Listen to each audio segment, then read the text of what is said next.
अस्सलामुअलैकुम।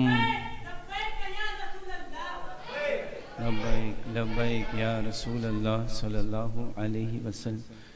अस्सलामुअलैकुम वरहमतुल्लाहि ताला वबरकातुहू। पढ़िए अस्सलातु वस्सलामु अलैका या रसूल अल्लाह। अस्सलातु वस्सलामु अलैका या नबी अल्लाह व अला आलिका व अस्हाबिका या नूर अल्लाह सल्लल्लाहु ताला अलैका वसल्लम। मेरे प्यारे आका सल्लल्लाहु ताला अलैहि वसल्लम के प्यारे दीवानों, अल्लाह रब्बुल इज़्ज़त ने माह रमज़ानुल मुबारक में हमें दुनियावी नेमतें और दीनी नेमतों से माला माल फरमाया। मैं दुनियावी नेमतों की बात नहीं करता, मैं दीनी नेमतों की बात करता हूँ। अल्लाह रब्बुल इज़्ज़त ने हमें तक़वा अता फरमाया, परहेजगारी अता फरमाई। हमारा दिल जो गुनाहों से काला हो चुका था, रब्बे कदीर ने अपने फजल व करम से उसे नूरानियत अता फरमाई। हमने रोज़े रखे, अपने रब को राज़ी किया, उसके बदले रब्बे कदीर ने हमें खुसूसी तौर पर कौन सा इनाम अता फरमाया, मैं आपसे पूछना चाहता हूँ। माह रमज़ानुल मुबारक में हम सबसे ज़्यादा कौन सी इबादत करते हैं? नमाज।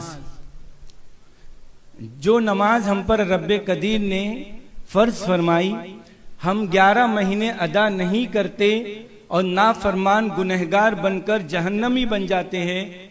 लेकिन रब्बे कदीर का ये एहसान, उसका करम कि बंदा अपने रब को राजी क्या करे। रब्बे कदीर उसकी रजामंदी के बाद जो सबसे पहले बंदे को इनाम अता फरमाता है, वो नमाज का तोहफा होता है।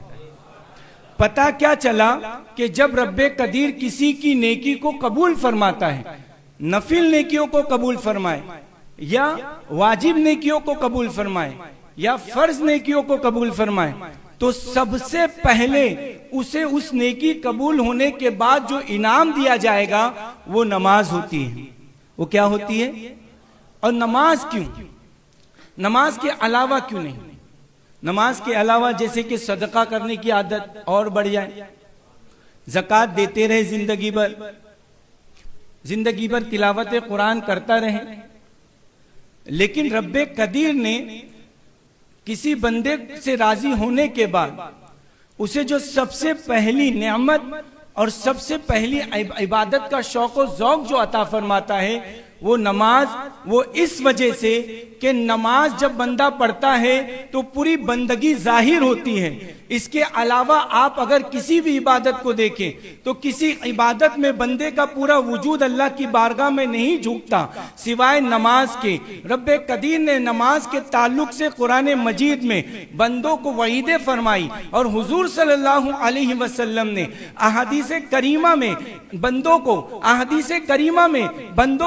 वईदे फरमाई कि अगर तुम नमाजों को छोड़ दो, अगर तुम नमाजों को तर्क कर दो, तो रब्बे कदीर तुम्हें ये अजाब अता फरमाएगा, ये सजा अता फरमाएगा। और इस नमाज को आज के मुसलमान ने इतना हल्का जान लिया कि उसकी जिंदगी में सिर्फ अगर जुमा की नमाज आ जाए और 2 रकात वो पढ़कर निकल जाए, वो अपने आप को मुसलमान समझता है। वो अपने आप को मुसलमान समझता है। फरमाया जाता है कि कुरान मजीद में 700 से ज्यादा जगह पर रब्बे कदीर ने नमाज पढ़ने का हुक्म अता फरमाया है। हमारे छोटे इलियास भाई ने आपको नमाज का पूरा तरीका बताया। ये रस्म रिवाज नहीं है, ये टाइम पास नहीं है, बल्कि इसलिए बताया जा रहा है जो रब्बे कदीर ने मुझ पर और आप पर करम फरमाया है, हमें तौफीक नमाज देकर ये जिंदगी भर हमारी पहचान और निशानी बनती हुई नजर आए। जिसकी पेशानियों में सजदे होते हैं, अल्लाह रब्बुल इज़्ज़त उसे इज्जत अता फरमाता है। और जिसकी पेशानी से सजदों को छीन लिया जाता है, रब्बे कदीर उसे जिल्लत अता फरमाता है। कुरान मजीद में रब्बे कदीर ने 700 से जायद जगह पर सजदे करने, नमाज पढ़ने का हुक्म अता फरमाया। यानी अल्लाह रब्बुल इज्जत कुरान मजीद में अपने बंदों को 700 मर्तबा हुक्म दे रहा है, नमाज पढ़ो, नमाज कायम करो, सजदा करो, मेरे करीब हो जाओ। लेकिन बंदा अगर एक वक्त का सजदा छोड़ता है, एक वक्त की नमाज छोड़ता है, तो उलमा इकराम फरमाते हैं गोया कि वो बंदा 700 मर्तबा अल्लाह के हुक्म की नाफरमानी करता है। हमें और आपको क्या लगा था कि नमाज हमारे त्योहार जैसा है, जो हम जुमा में आए, जुब्बा, कुर्ता, सुरमा और इत्र लगाए और हमारा त्योहार मुकम्मल हो गया। 700 मर्तबा एक नमाज छोड़ने पर 700 मर्तबा अल्लाह के हुक्म की नाफरमानी करो, तो अब हम ये सोचे कि अल्लाह रब्बुल इज्जत हमें इज्जत अता फरमाएगा। अब हम ये सोचे रब्बे कदीर मेरी रोजी में बरकत अता फरमाएगा। अब हम ये सोचे मेरी औलाद नेक और सालेह बन जाएगी। अब हम ये सोचे हमारा माशरा बहुत अच्छा हो जाएगा। ये कभी नहीं हो सकता। अल्लाह रब्बुल इज्जत ने जब अजाजिल को, शैतान को जब ये कहा कि हजरत आदम का सजदा कर, तो उसने एक हुक्म की नाफरमानी की, तो रब्बे कदीर ने उसे जन्नत से निकाल कर जहन्नमी बना दिया और कयामत तक के लिए लानत का तौक उसके गले में डाल दिया। हमने दिन में 700 मर्तबा एक नमाज को छोड़कर 700 मर्तबा रब्बे कदीर की नाफरमानी करें और ये सोचे कि मरने के बाद न फरिश्ते हमसे सवाल करेंगे, हश्र में खड़े होने के बाद रब्बे कदीर ना हिसाब व किताब फरमाएगा और हमें आसानी से जन्नत अता फरमा देगा। जो बंदा फज्र की नमाज के लिए अपने बिस्तर को नहीं छोड़ता है, वो हश्र में अपनी कब्र से उठकर जन्नत कैसे जा सकता है? ये सजदे गवाही देते हैं कि तू अल्लाह का बंदा है। ये रुकू गवाही देता है कि तू अल्लाह का आजिज बंदा है। ये कयाम गवाही देता है कि हां, जिसके सामने तू खड़ा है उसके अलावा कोई बादशाह नहीं। हम इन तमाम चीजों को छोड़कर इज्जत पाने की कोशिश कर रहे हैं। ये नमाज अगर इतनी आसान होती तो रब्बे कदीर के हबीब कभी ये नहीं फरमाते कि कल कयामत के दिन सबसे पहला जो तुमसे हिसाब होगा वो नमाज के ताल्लुक से होगा। ये रब्बे कदीर ने जो हमें माह रमजानुल मुबारक में नमाजी बना दिया, ये उसका फजल है, ये उसका करम है। लेकिन इस नमाजी को अब जिंदगी भर हमें नमाजी रखना है, ये हमारी जिम्मेदारी है। हुजूर रहमतुल लिल आलमीन है ना, है ना, हर मखलूक के लिए रहमतुल लिल आलमीन। लेकिन मैं जब ये हदीस सुनता हूं तो ताज्जुब में पड़ जाता हूं कि नबी पाक सल्लल्लाहु अलैहि वसल्लम ने नमाज के हवाले से अपने बच्चों के लिए, अपने बच्चों को ताकीद फरमाने के लिए फरमाने के लिए हुक्म फरमाया। हुजूर फरमाते हैं सल्लल्लाहु अलैहि वसल्लम कि जब तुम्हारे बच्चों के दांत टूटने लगे उन्हें नमाज का हुक्म दो। जब तुम्हारे बच्चों के दांत टूटने लगे तो उन्हें नमाज का हुक्म दो। जब तुम्हारा बच्चा 10 साल का हो जाए और वो नमाज ना पढ़े तो उसे मार कर नमाज पढ़ाओ, उसे मार कर नमाज पढ़ाओ, उसे मार कर नमाज पढ़ाओ। 10 साल के बच्चे के ताल्लुक से हबीबे खुदा रहमतुल लिल आलमीन फरमा रहे हैं कि नमाज ना पढ़े तो मार कर पढ़ाओ। 10 साल का बच्चा है, यहाँ पर 15, 20 साल, 25 साल और 40 साल के नौजवान हट्टे कट्टे दिन में 3 से 4 मर्तबा खाए और रात में लेट सोए, दिन में से लेट उठे और ये सोचे कि मैं नमाजे जुमा पढ़कर रब्बे कदीर की सजाओं से बच सकता हूँ, ये मुमकिन नहीं। नबी पाक सल्लल्लाहु अलैहि वसल्लम इरशाद फरमाते हैं कि जिसने जानबूझकर नमाज छोड़ी, गोया के कल कयामत के दिन कारून के साथ उसका हश्र होगा, फिरौन के साथ उसका हश्र होगा, हामान के साथ उसका हश्र होगा। अब आप खुद सोचें, अगर मुबल्लिगे सुन्नी दावत इस्लामी के साथ, हमारे मोइन भाई के साथ, हमारे जावेद भाई के साथ, हमारे इलियास भाई के साथ, हमारे असद भाई के साथ अगर आपको खड़े रहने का मौका मिले, आपको खड़े रहने का मौका मिले तो आपके दिल में और इज्जत बढ़ जाएगी। आप सोचेंगे आज तो मैं मोइन भाई से मिला, मैं उनके साथ खड़ा था, लोगों ने मुझे देखा। अब आप खुद सोचें, जो बेनमाजी हैं कल कयामत में सबसे बदतर कुफ्फार के साथ उन बेनमाजियों को खड़ा किया जाएगा, उस वक्त आपका और हमारा हाल क्या होगा। जिस नमाज को हमने कम समझा था, वो नमाज आज हमें रुस्वा करती हुई नजर आई। और ये हश्र की बात नहीं, ये कयामत और कब्र की बात नहीं, बल्कि जो नमाजी है रब्बे कदीर उसे सजदों के सदके दुनिया में इज्जत अता फरमाता है। आज हमारा ये हाल जो हो चुका है, हर जगह मारे और काटे जा रहे हैं। आप गौर करें, कहीं ना कहीं नमाजों को हल्का समझने की वजह से, नमाजों को तर्क करने की वजह से, नमाजों को छोड़ने की वजह से ये तमाम हालात हम पर टूटे पड़े हुए हैं। वरना मोमिन की शान तो वो थी, तने तन्हा आता था, झोला लेकर आया करता था, और बादशाह भी उसके सामने बैठकर दो जानू होकर दुआ करने के लिए कहा करते थे। आज भी जो नमाजी खुशू और खुजू के साथ नमाज अदा करते हैं, उनके माशरे में, उनके मोहल्ले में, उनके घर वालों में रब्बे कदीर उन नमाजियों की मोहब्बत डाल देता है। अब आप खुद सोचे, अगर रब्बे कदीर इस बात पर कादिर है कि नमाजी के लिए मोहल्ले वालों के दिलों में कदर डाल दे, तो रब्बे कदीर इस बात पर भी कादिर है कि वो गैर मुस्लिमों के दिलों में नमाजी के लिए मोहब्बत डाल दे। एक गैर मुस्लिम जब मस्जिद से आगे बढ़ता है ना, तो ऐसा चूमता है, मस्जिद को देखकर ऐसा चूमता है। हबीबे खुदा का तो सदका है, जहां हमने मुसल्ला बिछा दिया, रब्बे कदीर ने उसे मस्जिद बना दी। फरमाया जाता है कि हुजूर सल्लल्लाहु अलैहि वसल्लम की आमद से पहले जितने भी गिरजा घर थे, यहूदियों के इबादत खाने थे, रब्बे कदीर ने उन तमाम उम्मतों के लिए एक खास इबादत गाह रखी थी। अगर बंदे की इबादत का वक्त होता, 100 किलोमीटर क्यों ना हो वो दूर, उसे 100 किलोमीटर फासला तय कर उस इबादत खाने में आना पड़ता, और उस इबादत खाने में आने के बाद ही उसकी इबादत को कबूल की जाती।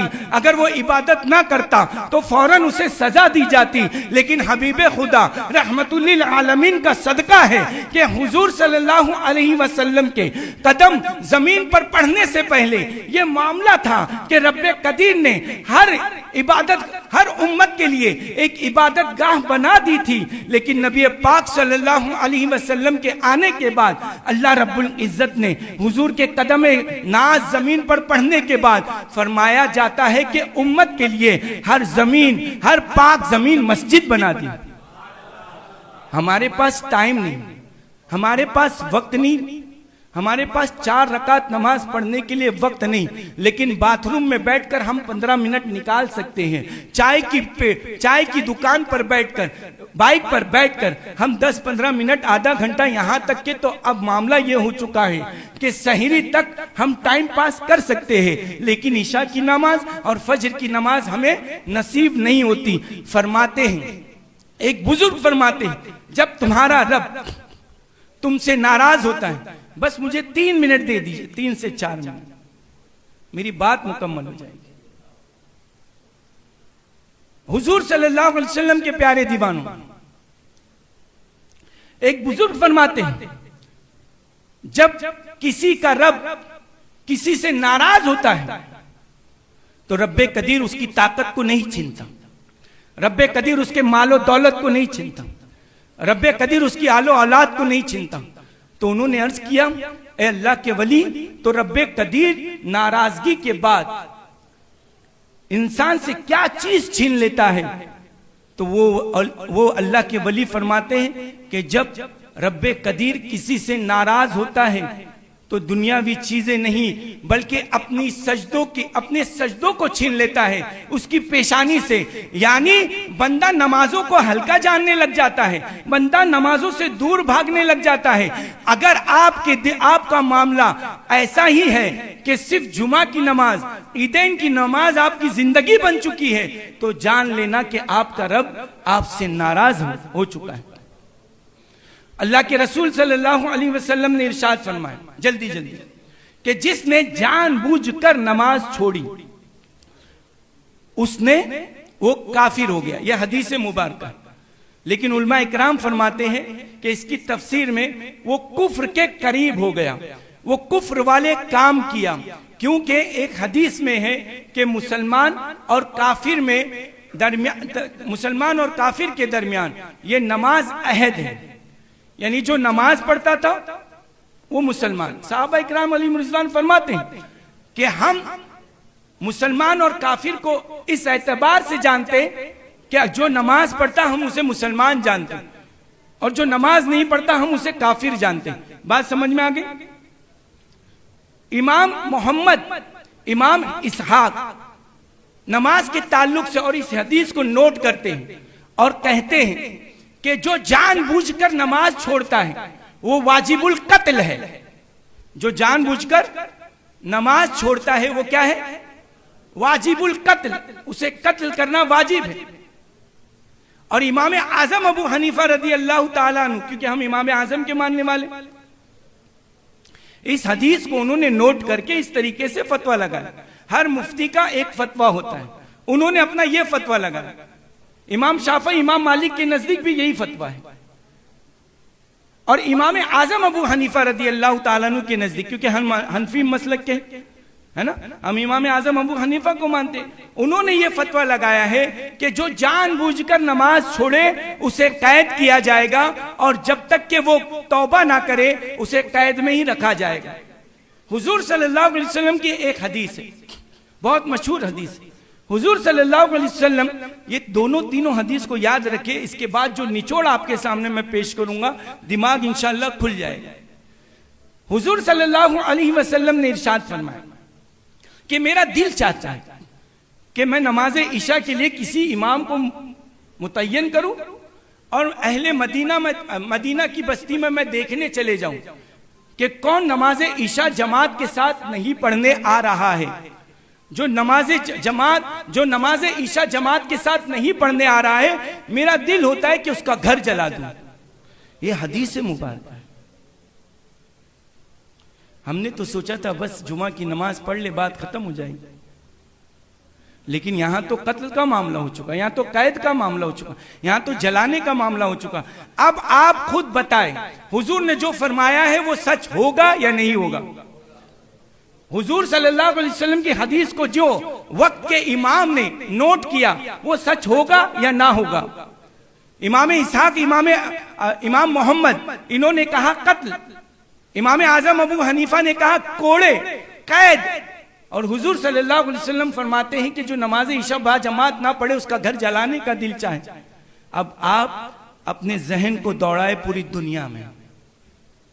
दुनिया में जहन को दौड़ाए तो किसी का घर भी जलाया जाता है, किसी को जलाया जाता है, किसी का कत्ल भी होता है, किसी को काटा और मारा भी जाता है और किसी को कैद भी किया जाता है। हो सकता है कि हम बेनमाजी हैं और ये तमाम बातें हमारे साथ इसी वजह से हो रही है। हमने जो किया हम तौबा करें, लेकिन हमारी